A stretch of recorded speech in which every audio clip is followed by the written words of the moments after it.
High, আজকে তোমাদের সাথে শেয়ার করব গোলাপ গাছের জন্য সেরা একটা জৈব সার।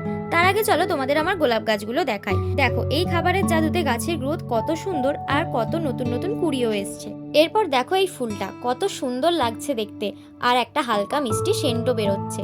এই খাবারটা যে শুধু গাছে ফুল ও কুড়িয়ে আনতে সাহায্য করে তা না, এটা কিন্তু একটা মৃতপ্রায় গাছকেও বাঁচিয়ে তুলতে পারে। এই গোলাপ গাছটা যে তোমরা দেখছো, কিছুদিন আগে এর অবস্থা ঠিক এরকম ছিল, কিন্তু এই খাবারটা একবার দিতেই গাছ আবার নতুন করে প্রাণ ফিরে পেয়েছে। চলো এবার তোমাদেরকে বলি সেই খাবারটা আসলে কি। তো সেটা হলো হিউমিক অ্যাসিড। এবার তোমাদেরকে দেখাই এই হিউমিক অ্যাসিডটা আমি গাছে কিভাবে দিই। এখানে আমি 1 বালতি জলে অল্প একটু হিউমিক অ্যাসিড দিয়ে দিচ্ছি। এই হিউমিক অ্যাসিড পরিমাণে অনেক কম লাগে আর এর দামও কিন্তু অনেক কম। এরপরে আমি ভালো করে খাবারটা মিশিয়ে প্রত্যেকটা গোলাপ গাছেই খাবারটা দিয়ে দিচ্ছি। শুধু গোলাপ গাছে নয়, এটা যে কোনো গাছেই দেয়া যায়, ফুল ফল সবজি সব রকম গাছে। আর এটা কিন্তু গাছের শিকড়ের বৃদ্ধি ঘটায়, আর গাছের শিকড়ের বৃদ্ধি পেলে তো গাছ এমনিতেই বৃদ্ধি পাবে আর গাছ সুস্থও থাকবে।